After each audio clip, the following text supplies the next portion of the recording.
Hello, everyone. Drew here for Drew Entertainment, back with episode 18, I think, for Breaking Rocks. So, Breaking Rocks is now legal, effectively, for lack of a better term.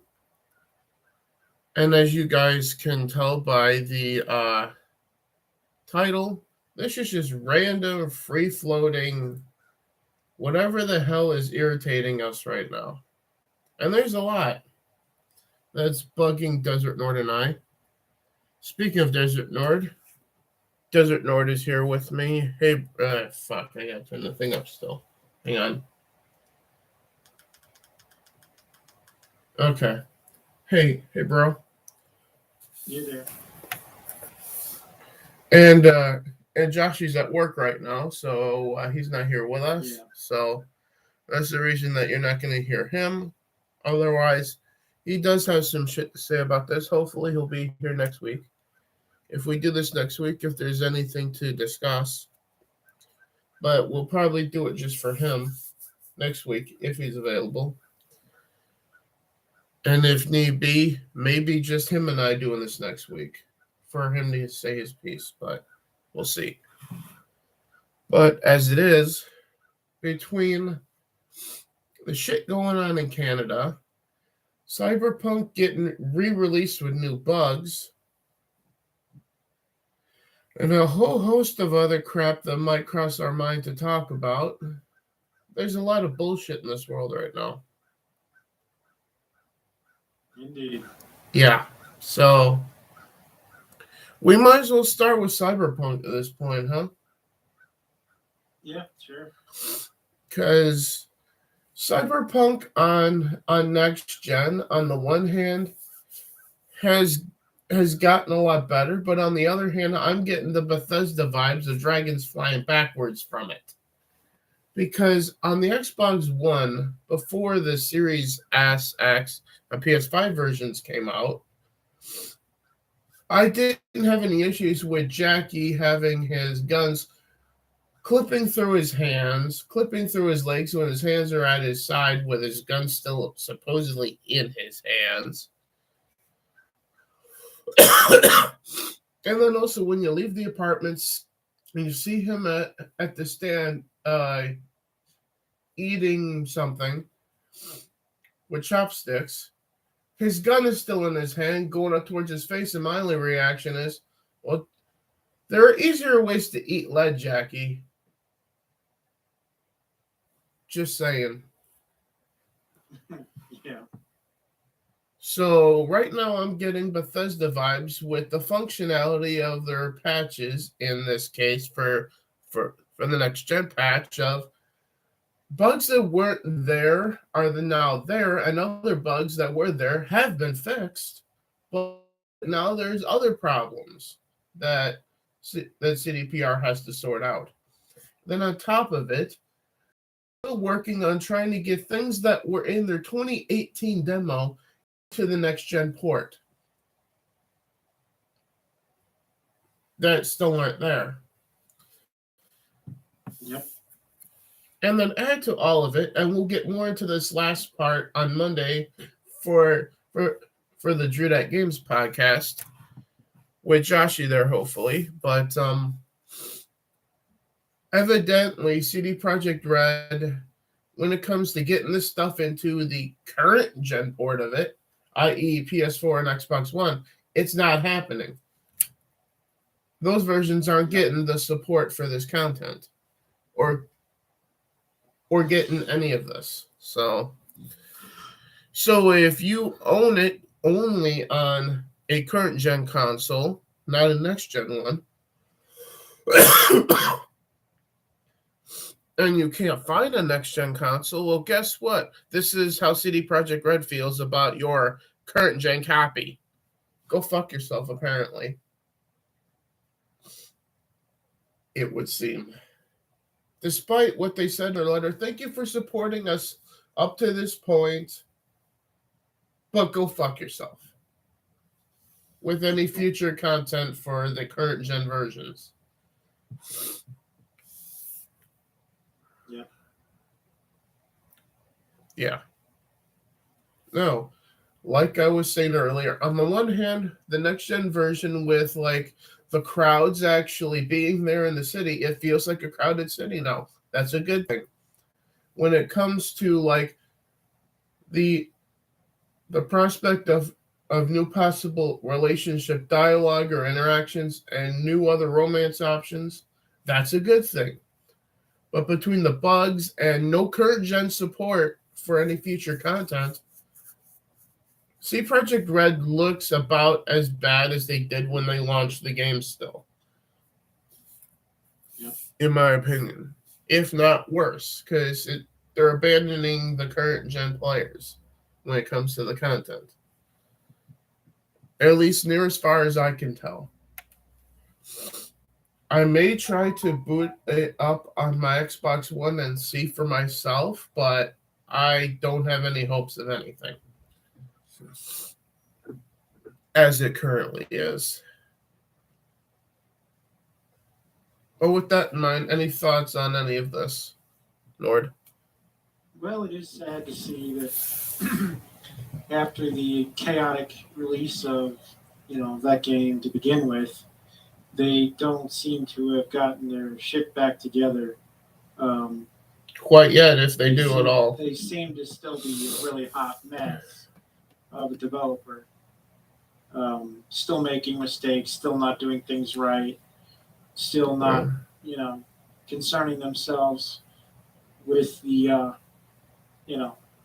fans as much as, doing things that are business savvy, I guess, which they knew they had to do something in terms of patching, major patching, because they screwed up so badly on the, the regular release. It's a game that's functional, but it is utterly and bafflingly unamazing. No, don't get me wrong. The next gen part of it, it's fun to play, it's good to play, but there is shit that will annoy you when it comes to glitches still. And then there's the fact that you're seemingly, if you want to play the intended version of it, you're getting ham-fisted into buying a God knows how much next-gen console, be it Series S, X, and in my opinion, you'd be better off with the Series X or the physical edition of the PS5 for it, but you're getting ham-fisted into buying a new console and then buying the game again. Yep. If you don't own a physical copy of it for Xbox, because with the physical copy of Xbox, you can upgrade that to the next gen version. Not so much on PlayStation, near as far as I'm aware of. But I've been wrong before, so. So was there any other thoughts? Because I did cut you off. No, I was just saying that it's just sad to see that CD Projekt Red can't seem to get it together even now. Yeah. Good on them for being good when they were good, but that goodness seems to have been erased somehow. I don't know what happened, but they've completely fallen off the table. Yeah. It seems like everything they touched to begin with turned to gold. Now everything they touch turns to shit now. And I don't know what happened.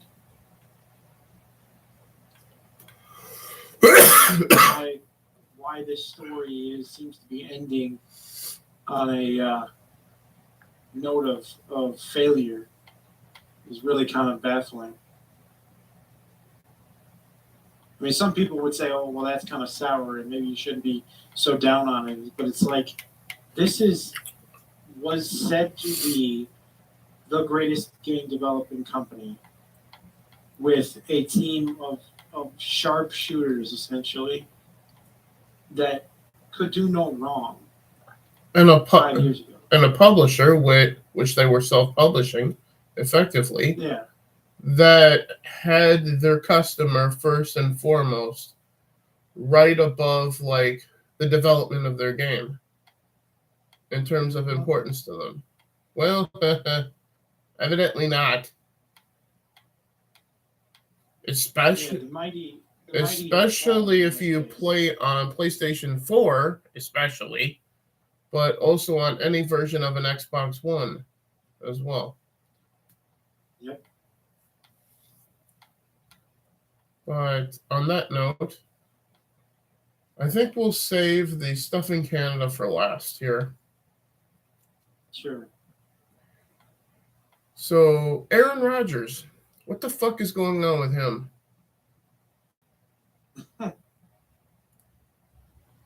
I would say it's sort of a should be unsurprising after the attempted cancellation of Aaron Rodgers. Is he going to retire? Yeah. Did he retire? Is he going to another team? What the hell's going on? To my knowledge, he doesn't really want to stop playing. Yeah. I mean, the same could be said of Tom Brady, too, right now. He doesn't want to stop playing. He wants to keep playing. And as far as I can tell, he still can. In both their cases, honestly. But wanting to play, being able to play, and getting a chance to play, those are three different things. Yeah. I think guys like Aaron Rodgers, and specifically Aaron Rodgers, will always want to play. But he should take a, hard look at the end of the career of Brett Favre and say to himself, yeah, should I really want to go that direction? Or should I be wiser than that and try to quit while I'm ahead? So there's no official information of this is what's happening. So he's not officially retiring. He's not officially going to another team, right? At this point, I definitely didn't hear anything about that. Because I watched the Pat McAfee show with him on, and I was in the middle of falling asleep at the time too, so I didn't hear everything that was said. But I didn't hear anything about what's that? Obviously, he wants to keep playing, but again, wanting to keep playing and getting a chance to are two different things. So, with that in mind, where do you think any of this goes with Aaron Rodgers? I guess now let's try to predict what's going to ultimately happen with him. Well, I can suggest one hilarious option. Yeah. If he ends up getting a random contract offer from the Chargers, that'd be pretty freaking spectacular. I'm just in my own mind anyway. I don't think that's going to happen because they're pretty high on the quarterback that they have, in Justin Herbert. Yeah, I know. He's done really well, and they're not going to do anything to destabilize that situation. I know. I just thought it might be funny in my own mind. I think given he obviously wants to keep playing, so I personally would be stunned if he actually retired. Yeah. I mean, I don't expect him to retire just yet. He wants to keep playing, and just like Tom Brady, when the Patriot contract ended and he didn't quite know where he wanted to go, he basically took the first offer, just to make sure that he had somewhere to go. And all reports are claiming that his girlfriend broke up with him, so he probably won't want to go to Denver, where she's from. So with him being a free man, he could basically pick wherever the hell he wants to go. And it wouldn't surprise me to see him going to the Titans at this point. Wasn't that Shailene Woodley? Is that who that was? I don't care what her name is. I think that's who that was. Sure. But as I said, it wouldn't surprise me to see him go to the Titans because look what they have that they can offer that they would have around him. You got Henry in the backfield. You got Julio. Sure. You got another receiver across from Julio who can get the job done too. The offense is what Aaron would need to win a second Super Bowl in his career, much like Peyton going to Denver and getting it done there, winning his second one. Yeah, he would have to have some help on defense, though. I mean, the defense needs help there in Tennessee. True. But as we've seen, they would struggle. They would struggle against their competition. Yeah. Currently.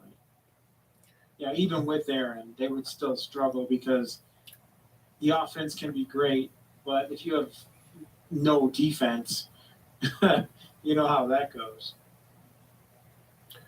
You end up like the Cowboys, going 52-45 in the playoff game or something. Or you get a Super Bowl or you get a Super Bowl champion in which you have a dominant defense like the 2000 Ravens, I think it was.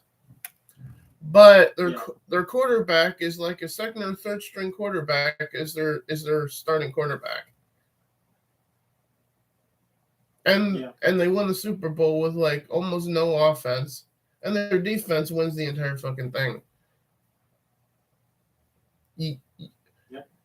The Titans with Aaron Rodgers would have the opposite of that. Not much of a defense, but they'd be putting up enough points to win a lot of games. Yeah. Most of the time that high-powered offense can, basically, we know based on recent and long-standing examples that a high-powered offense can definitely make the playoffs, and it can even go deep into the playoffs. Yeah, but and on like a 40% occasion, actually win the whole enchilada. But a lot of the time, and I can think of a few examples, like the San Diego Chargers with Dan Fouts as quarterback, one of the most high-powered offenses of all time, did not have a defense. Yep. And he never even played in a Super Bowl. Yep. The Bengals, with Boomer Esiason, had a good offense, no defense to even notice, went to a Super Bowl and lost to the 49ers. So, yeah. So there's two examples of either one of the losing side of it. But as it is, where do you think Aaron would end up, or do you think he is going to retire, even though it doesn't seem likely?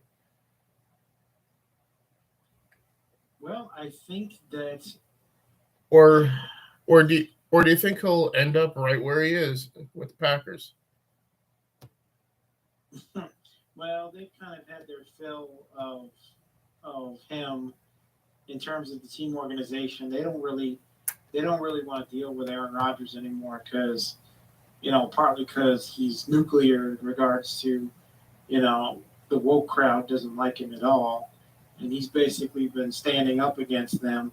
And so now he's like a commodity, almost a political commodity. And the Packers organization, as you well know, are very, very, very much against that type of, stance. Yeah. And they don't want to deal with any of that. And they didn't even want to deal with it before it was political. They didn't want to deal with Aaron Rodgers having a say in what the team does. They didn't want to have to listen to anything he had to say, even though he was basically carrying the whole damn team. They didn't want to give him the time of day to say, oh, okay, what does Aaron Rodgers think we should do? They didn't care. They were basically like, yeah, whatever. Hey, he wants us to do certain things, but we don't give a shit. We're going to do what we want. We, the coaching staff. So I guess the question then is, for a landing spot for Rodgers, what team is not really that woke or supports that shit? I guess. In the NFL, of course, yeah. That's actually a really question. I don't even. I'd have to think. I guess maybe one of the Florida teams might be more apt. Well, if Tom is not retiring, he's going back to Tampa Bay. So probably the best landing spot I feel for Aaron might be Might be the Dolphins.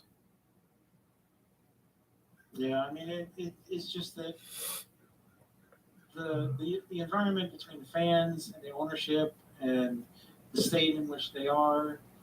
I mean, none of the California teams are compatible. But what about even though he might like that. But what about the Texans?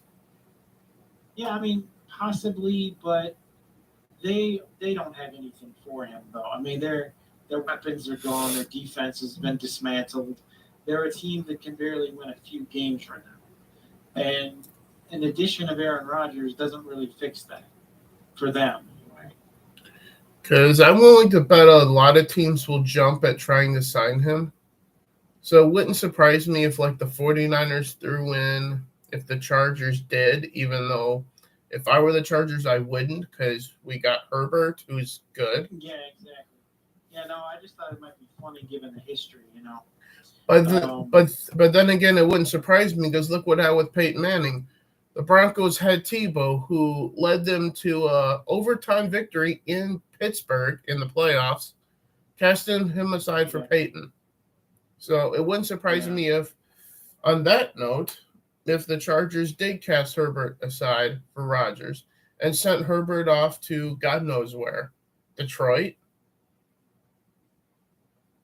Yeah, I mean, but again, that's another team that just can't be helped by a quarterback alone. I mean, that's like putting him in, a camp. I mean, that's like that's not going to help Aaron Rodgers. That's going to be Aaron Rodgers in freaking purgatory, is what that is. But I stand by what I initially said. The place with the most to off. He could go to the Saints. They seem to have trouble right now. Yeah, and their biggest trouble is with their running back, who's an idiot. Yeah. Kamara. Yeah. Yeah, it's true, but it's a place where they have essentially no quarterback game worth a damn. But they have some weapons, but not near as much as, like I was saying, I stand by Tennessee being the number one place for him. They got a lot to offer him: a running back, two receivers, an offensive line. That would be the Titans would be a team that won't be offended by him. Yeah. The ownership won't be as offended by him. Because the Titans want to win, and if you throw a franchise quarterback like Aaron Rodgers in with a franchise once in probably a lifetime receiver like Julio Jones, or generation receiver, or an insanely good running back like Derrick Henry, which I would dare say that Henry is a once in a generation running back too. Yeah, exactly. If he didn't get hurt, he absolutely would have put up Dickerson numbers this year, but he got hurt, so he didn't get to. Well, in 2022, he should. Hell, he might even break the record, which Adrian didn't, coming off of an injury. Yeah. Is that a prediction? I'm going to say yes. You often wonder and worry whether or not this is like a trend with running backs, where they're super hot, and if they get hurt, then they're never the same. Yeah. I mean, that's happened repeatedly. The case of Adrian Peterson is very special and unique in its own, intricacies. But yeah, we definitely could see Derek come off this injury and be better even. If he gets any better than he already is, then he's going to break the record.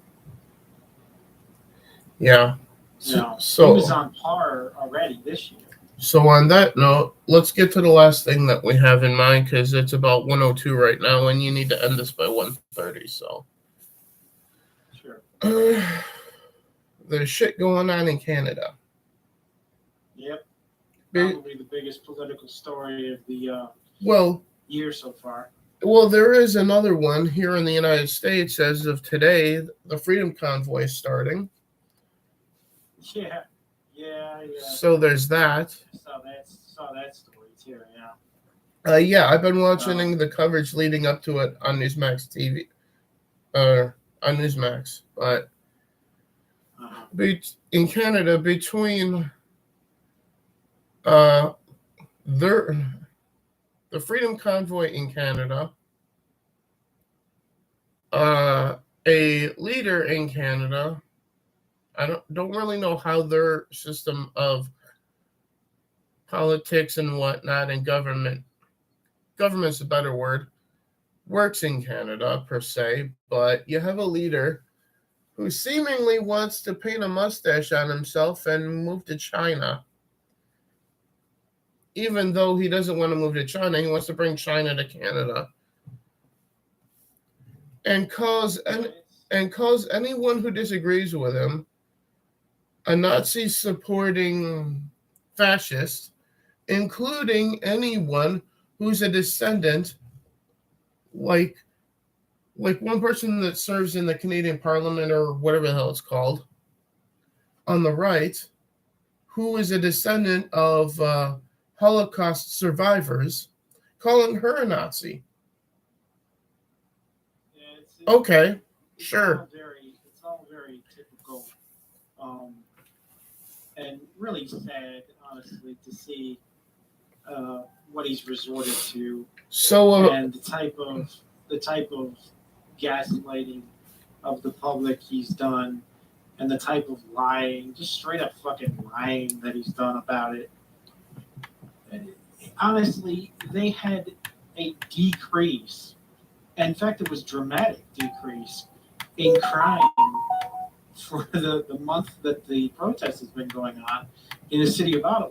They had a drop of crime from 30 plus cases of property crime down to 2 in the month of the protest. And yet he's up there still being a dick, claiming, "Oh no, they're violent, they're dangerous, they've caused havoc." It's like, if there has ever been in the history of mankind a peaceful protest, this was it. You either believe this was peaceful or you don't believe there is such a thing.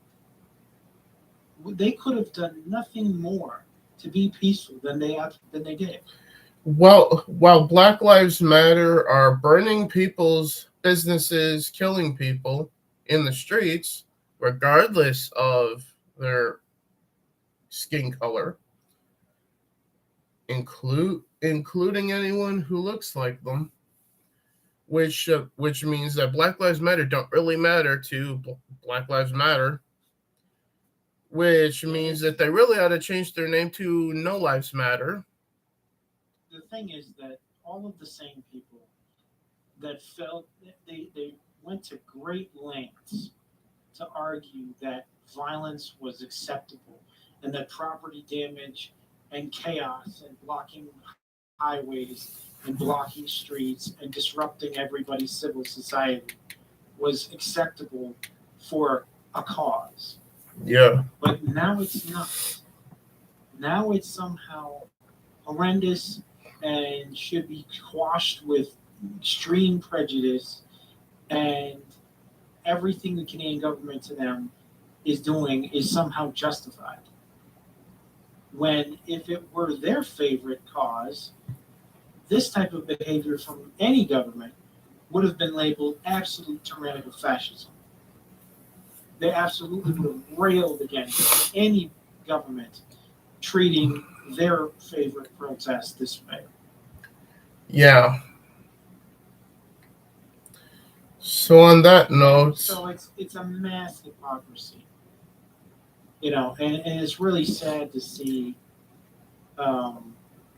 people that would otherwise be rational and reasonable and honest just laying themselves out to be hypocrites about this. I can't sit there and say that I have respect for any of these people anymore. Like, they were given a shot. They were given a full-blown, perfect, one-to-one comparison. Here is a peaceful protest that you, the left in this case, would definitely politically disagree with. But it was a chance for all of y'all to show your principles, Mm-hmm. and you show that you have none. You show that you will support any protest, no matter what it does, so long as it's on your side of things.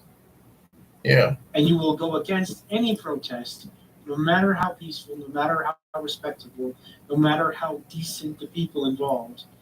You will not support it and fight against it just because it doesn't agree with you. That's the left now. Yeah. So. And it's really sad to see Mm-hmm. that even on this basic of things, the right to protest, they they haven't got a clue. Basically, they're just completely taken aback by the concept that conservatives or even people that are not even political might decide to do something political. They're completely taken to the cleaners about it, just completely baffled, dumbfounded, and driven to rage that how dare they even do this? It's like, well, how dare you guys even do what you did in 2020? How dare any of you guys do what you did? The answer is, if if we're going to say the protests are fine, even if they are chaotic and damaging to property and lives, but that even in those cases, it's a cause is worth fighting. Then they damn well better get in line and admit that this was worth fighting too, even if they disagree with it. You cannot remain on principle and say this was bad, but 2020's protests were good. You're a liar. Absolutely lying at that point. You don't give a shit about consistency. You only give a shit about your side and its goals. It's all you care about at that point. Yeah. And as far as what Trudeau is doing, um, he's absolutely taking the opportunity to January 6th this whole situation, so to speak, to turn everyone who contributed any efforts towards helping it into like enemies of the state terrorists, in the eyes of law enforcement and in the eyes of the government and in the eyes of the people who focus on the media and watch the news, to basically brainwash and gaslight the public into believing that they were in danger from these people, that this trucker convoy was going to harm civil society and trying to destroy the Canadian way of life, when all it was doing was trying to restore it, trying to maintain it. That's all they were doing, and being pushed into a corner and pushed against a wall, put against the wall in some cases, Yeah. drug out and punched because they want to be free. Yeah, what a crime. What a horrible thing to suggest. It's actually quite disgusting to watch what we would have otherwise considered a second world government act like a third world government. Yeah. So on that note, what do you think Biden's reaction to the Freedom Truckers is going to be?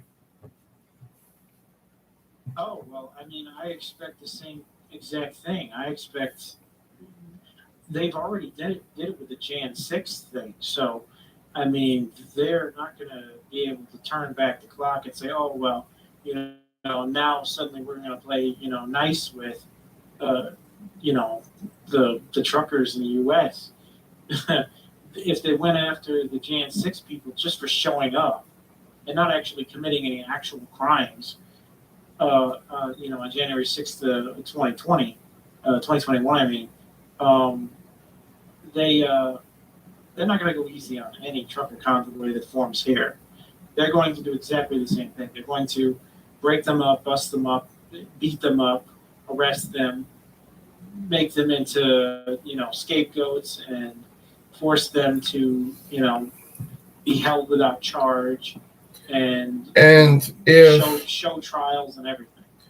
As if the guy sitting in the White House, Biden right now, and anyone on the left in our government did not give the voting public here in our country, the United States, a reason to vote against them, that would probably give the general public a reason to call for impeachment of all of these idiots at that point. Well, we are in luck in regards to the setup here. Yeah. Because the midterms are fast approaching. Yeah. And the last thing the left should want is that reaction to the Freedom Convoy going into the midterm election year on their resume. Yeah, they have some splaining to do, as Even would say. Even though people like AOC aren't going to be able to escape getting voted out anyway. Yeah, well, and then she'll whine and complain and say that it was rigged. I think that the House of Representatives, Yeah. Democrats can absolutely kiss the House of Representatives goodbye. They are not going to be in control of it after November. It is truly an inevitability now, statistically inevitable, because their margin of House Democrat lead right now was only 5 seats, and they've got north of 30 Democrats retiring. Yeah. And those are a lot of those seats where the retiring is happening are in districts that have flipped 10 or more points toward the Republicans. And they could barely afford to lose that type of ground. They don't have that ground to lose. Seats that would otherwise be toss-ups are going to be landslides against them. Yeah. And seats that were solid are now leaning toward them at best, if not toss-up. They are in real trouble in the House of Representatives. The Democrats are. Mm-hmm. And it's almost becoming, statistically inevitable for them to lose it now. And the Senate isn't looking too much good either for them because they're already 50-50 right now. Yeah. It's already 50-50. So if they lose any ground in the Senate, it's Republican Senate then. And with losing the House and Senate, if the margins are what the prediction indicates, the prediction model that is indicates, they're going to get wiped out. They're going to have a near 10 or 15 seat margin for Republicans in the House and a 5+ seat advantage in the Senate, if it goes the way it appears to be at the moment. Yeah. But that's not good for them at all, because that puts Biden, who's already a huge mess of a president, on what's left of his dignity. It puts his presidency on the rack, on the ropes. In a situation where not only can he not do anything, he's still in the ring. He might actually have to defend some things that are undefendable. He might actually be facing problems that are existential problems. And his biggest problem is about to go rolling up into Washington soon. So. Yeah, no, I'm just saying that he's trying right now to use every single trick in the book, every single thing that he thinks he knows will sway public opinion back in his favor. He's pulling out all the stops. He's even trying to play tough with Russia, which is not something any president has done since pretty much the 60s. What about Reagan? Well, you see, Reagan never had to go out of his way, because what Reagan was trying to do, especially with like treaties like START Treaty, was trying to get the Soviet Union to change on their own accord. Joe Biden's not trying to change this.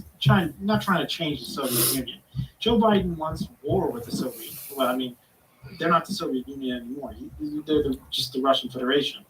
But it's like he wants to go to war with them, to like prove his manhood or something. Like if he goes to war with them, we'll see him as a better president. And It's Trump like he's been brainwashed by delusions of the Roosevelt administration. didn't want to go to war with anyone, so Oh yeah, in fact he ended one war and prevented war from starting in 2 or 3 places.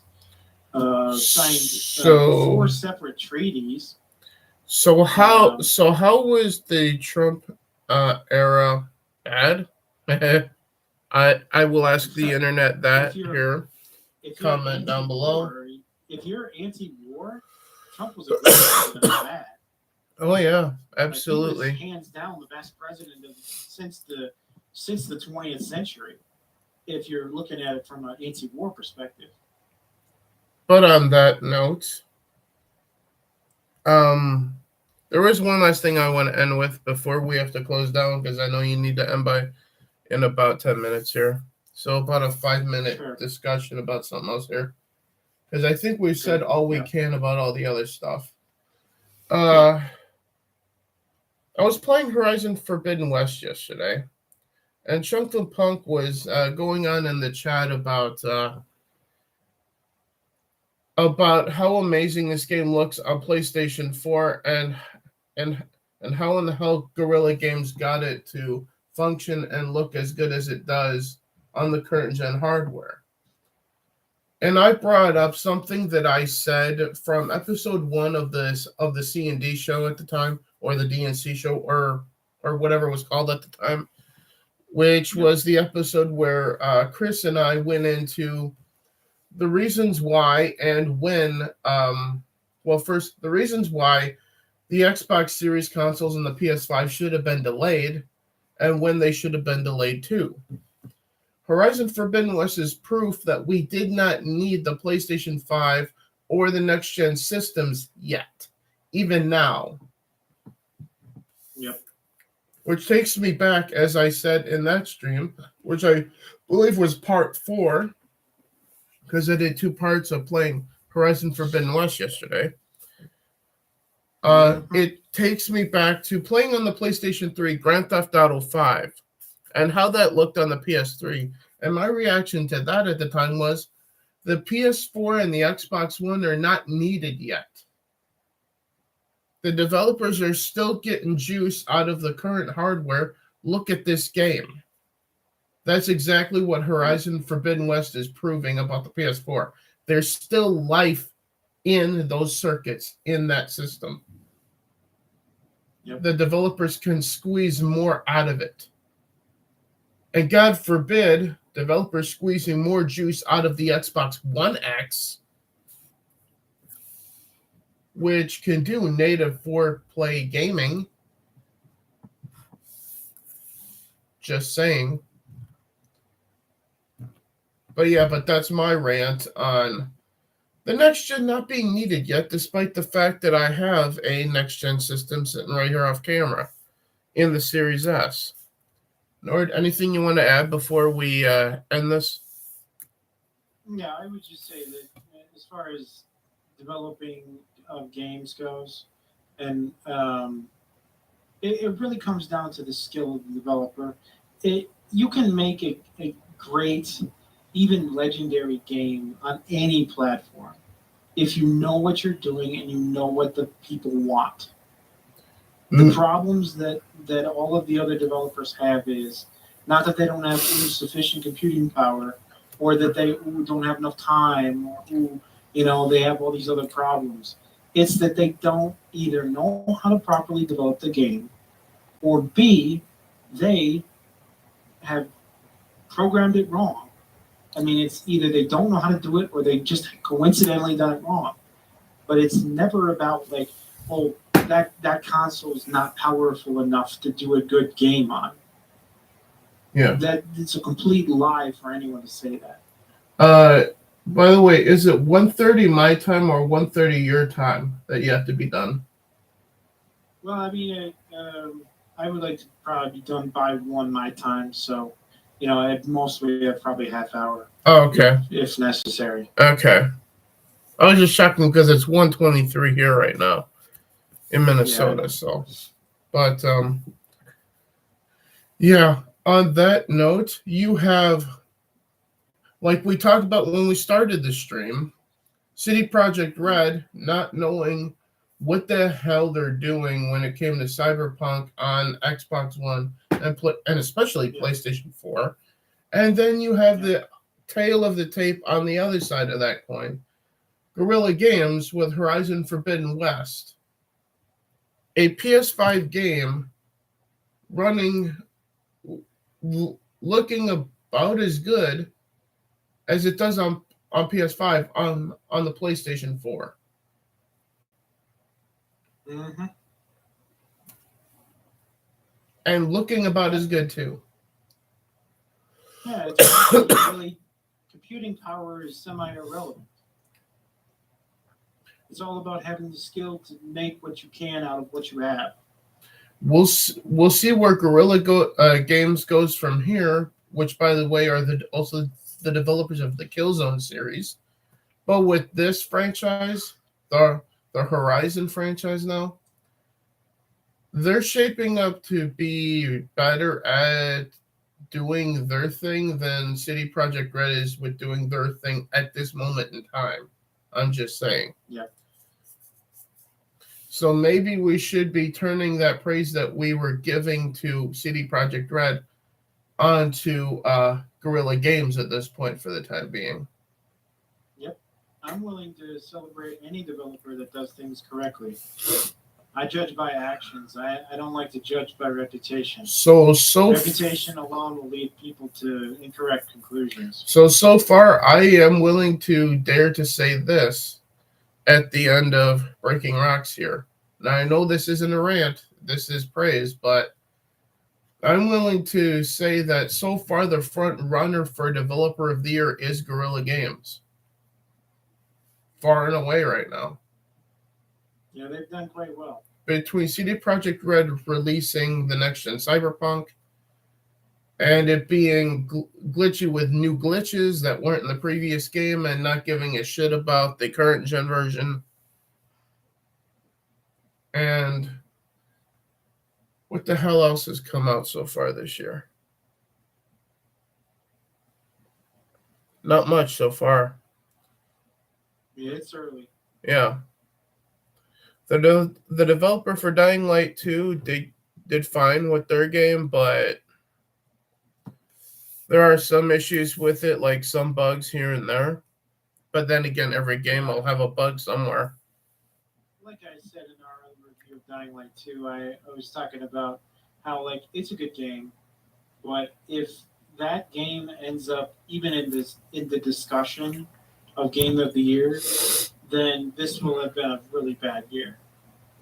Are you talking about Dying Light 2? Yeah, I'm saying that if Dying Light 2 ends up, when all is said and done at the end of the year, as the high watermark of game development, then we will have had a really bad year. Well, I can tell you that it's not likely even going to make a nominee for Game of the Year for us. So. Yeah, I know. Because the scores that it does have so far are like average to just barely above average in a lot of categories. So. Yeah, exactly. So if a game that's average to barely above average is the Game of the Year, then that's a terrible year. So far, the only nominees for Game of the Year so far would be Horizon Forbidden West and Pokemon Legends Arceus so far for us. So. Yeah. Mm-hmm. And speaking of possible, on paper, potential Game of the Year nominees, in 2 days, Elden Ring is out. Yes, probably the most anticipated Game of the Year so far. And I have it pre-ordered digitally on my Series S, so I will be streaming that at launch on Twitch. Thursday night into Friday, we will see if I'm awake at that point and have the energy to do so. Otherwise, we'll have to wait till after work on Friday. Yeah, and we will hope that it is indeed the quality that we think. But judging from the early reviews from those who got review copies, there was one that I saw the screenshot of here. I think from Skill Up, who was talking about that you must buy this game. Is basically his thumbnail of it. Yeah. Well, you know how the early release people are. Those are shills. Yeah, true. But however, Skill Up is more honest than a lot of them. Yeah, I mean, I don't mean to, necessarily knock him specifically. It's just that I don't trust anybody that's been given exclusive access or any special access. I don't trust any of the reviews at all. We know damn well from Gamergate that you can't trust game journals at all. Game activists. Thank you. Game journalists, you can. No, I know. If they're actually journalists, yes. But the majority, the problem with that was that turns out the majority of them weren't even actually journalists. They were just shills.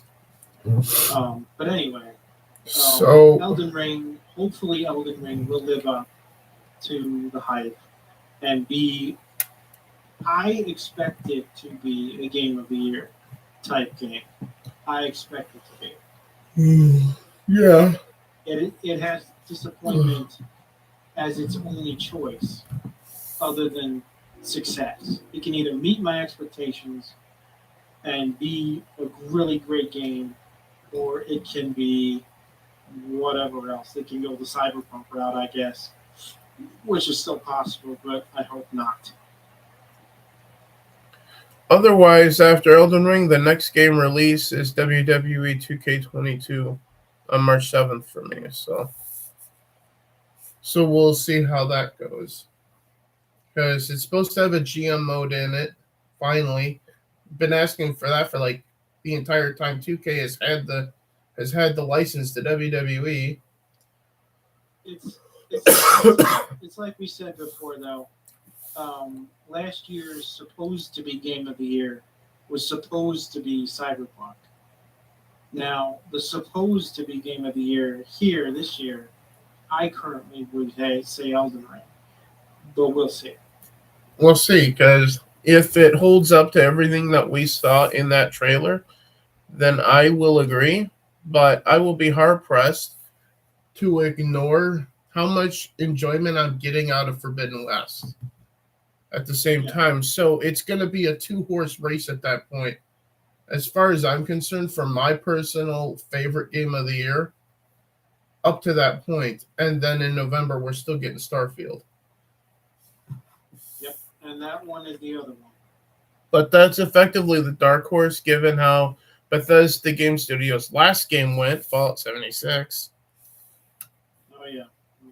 But this is supposed to be a single-player only game, akin to Skyrim and the Elder Scrolls series and the pre-Fallout 76 Fallout games. Yep. So yeah, I would expect that this year should be, if justice prevails, it should be a battle for Game of the Year between Elden Ring and Starfield. And Forbidden West.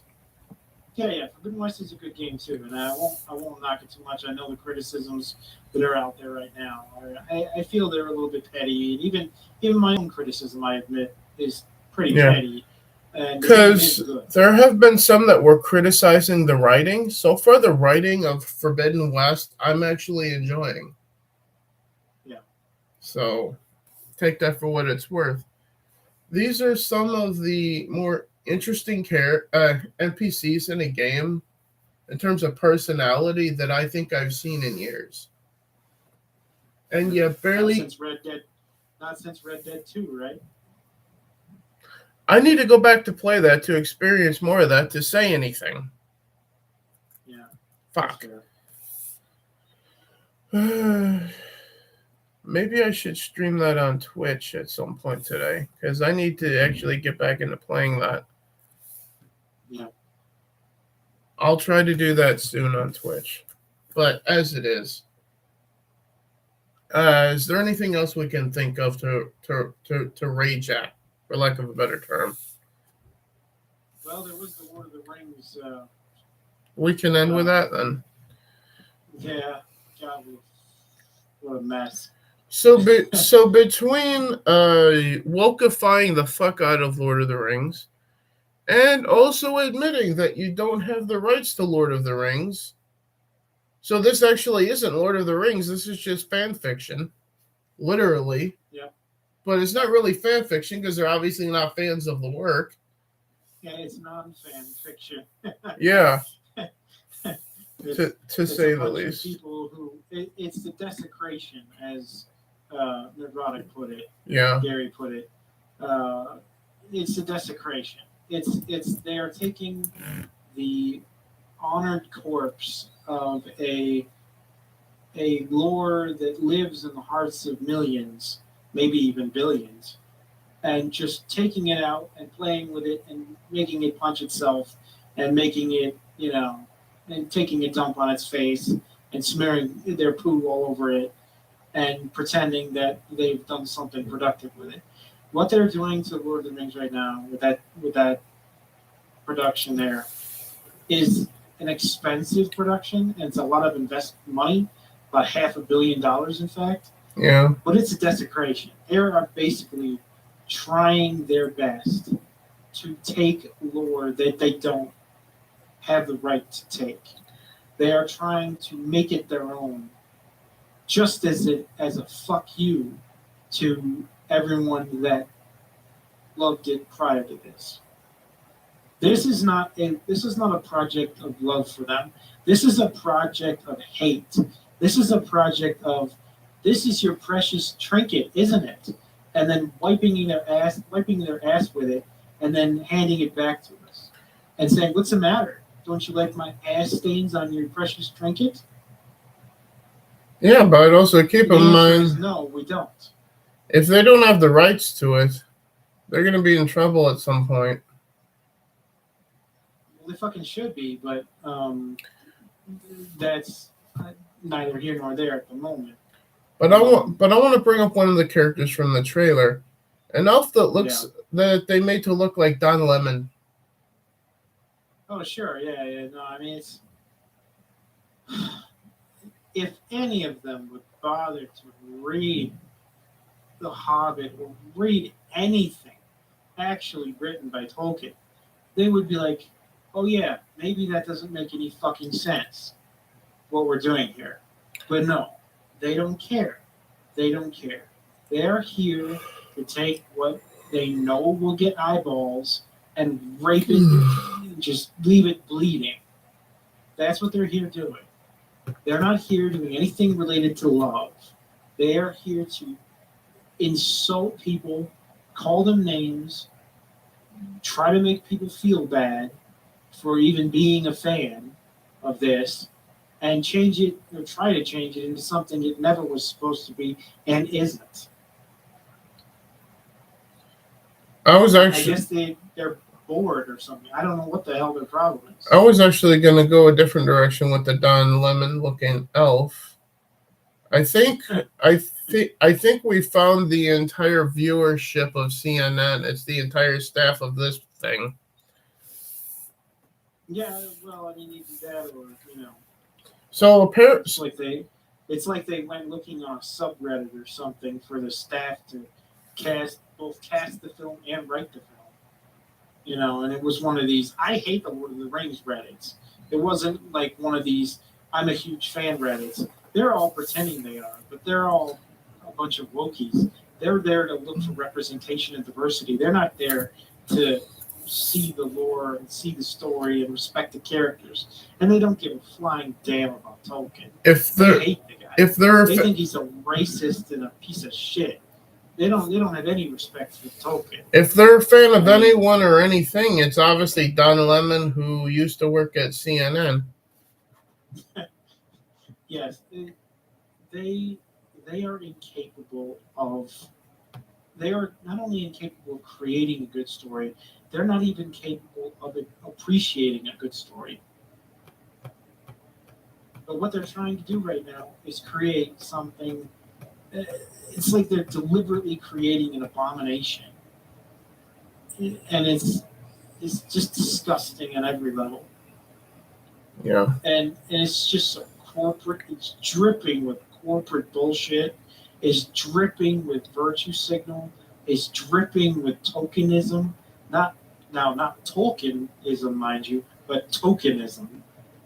And it's just disgusting to watch these people just slobber all over something which is practically culturally sacred.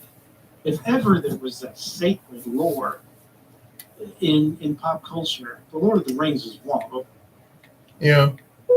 And they are just taking it and shitting all over it at every possible turn.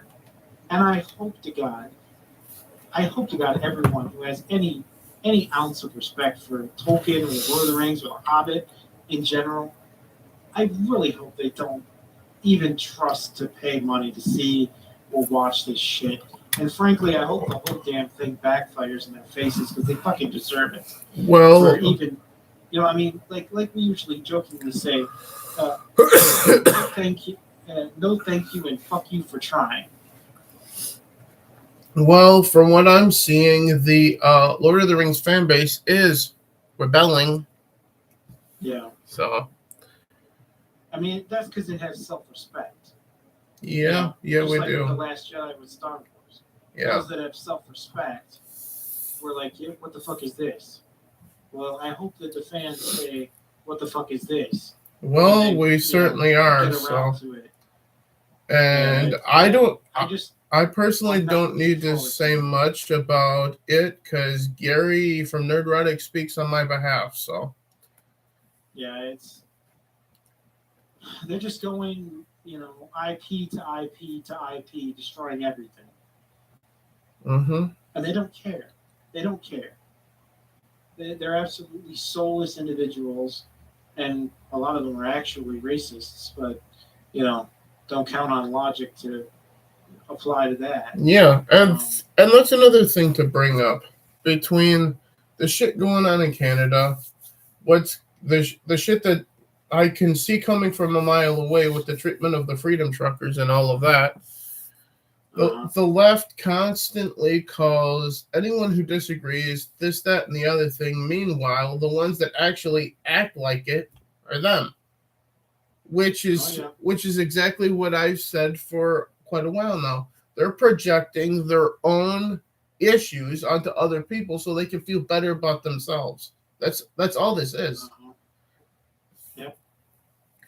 They're calling someone else what they are so they can say, see, I'm not. See, they are.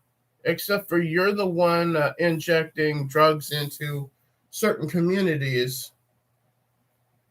Look no further than the crack pipe incident with Biden. Yeah, I tend to, on the Lord of the Rings thing, I tend to lean on a lot of what Gary was saying and a lot of what Ripper says and a lot of what the other, Geeks and Gamer guys have said about it. And it's like, if you as a viewer watch a movie or watch a film or play a video game, and all you can think of is this person essentially me? And if they aren't essentially me, I can't relate to them.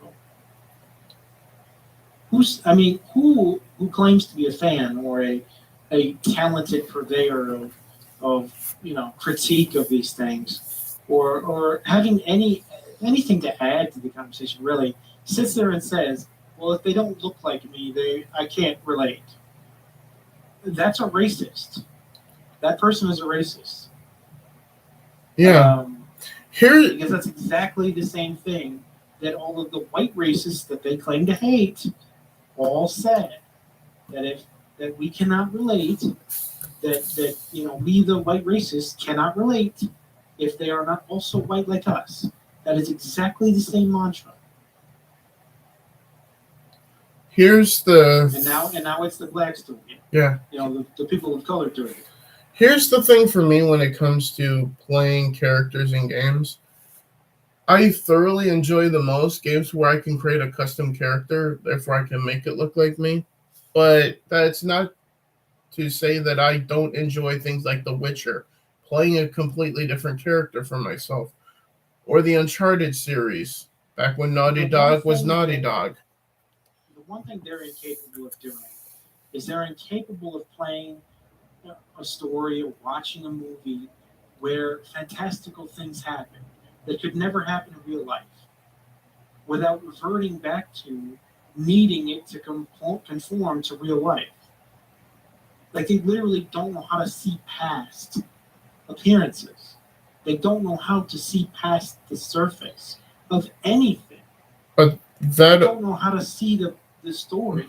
But that's also proof that they're not actual gamers either, because actual gamers would see themselves living in that universe that developer made at that point. And the better part is like, imagine you played, Skyrim or you played some other game. Yeah. Where the character looks nothing like you. Fine. And the odds of the character having any resemblance, or really anything in common with you, is slim to none in most games. Well, in the case of one of my playthroughs of Skyrim, I have a female Redguard character called Ashlyn Sunfire. Looks nothing like me, is nothing like me. Yeah. The thing is that all of the underlying themes, all of the things that your character does, all of the actions, all of the heroism, all of the good decisions, all of the saving of people, all of the, sacrificing, all of the painstaking combat, all of that is things that you can relate to regardless of your appearance, regardless of your sexuality, regardless of your gender. Yeah. So, I mean, and that's the way all content should be judged. Precisely. Does it have all those things, and does it not concern itself with appearances? If it concerns itself too much with identities and appearances, it's already failed. So, on that note, we probably should end this then for you. Yeah. So, with that in mind, we covered Cyberpunk, a bunch of political stuff like the truckers' business, Trudeau and his stupid bullshit, which we did actually last week on Breaking Rocks too. Yeah. Because it's an ongoing thing. Talked about Horizon Forbidden West and how good that is. And all things in between. So with that in mind, Nord, what are you going to be up to after this? Well, I got to go to sleep, I figure. I'm going to make something neat. I'm going to, after that, attempt to go live on Drew That Games here on YouTube to play some more Horizon Forbidden West, because I want to keep playing that thing. And if I end that at a reasonable time, try to be on Twitch if I can a little later for an hour or two of hopefully some Red Dead Redemption today to take a break from The Witcher. Even though I took a break from doing anything last Wednesday on Twitch as well. But still. So, gonna try to do some Red Dead 2 on Twitch later, depending on what time it is, because I have to be at work in the morning, so. But as it is, that's my current plan. Eat Forbidden West, Red Dead on YouTube and Twitch, respectively. And with that in mind, guys, there's only one way to end this. Welcome to the rebellion. Raylos are weird. Fuck Naughty Dog. Fuck Trudeau and his bullshit. And fuck Biden too. Let's go, Brandon. Yeah, let's go, Brandon. And you know what? Fuck it. I'm going to say it. The left are the ones that are the racist, projecting it on everyone else. We'll see you guys next time here on Breaking Rocks next week. But before that, Monday for the Drew That Games podcast on the other channel. Come join us there, usually about the same time, if not a little earlier than this. But with that in mind, see you guys actually today in a couple of hours, if not less, 100 games. See you guys later. See you guys.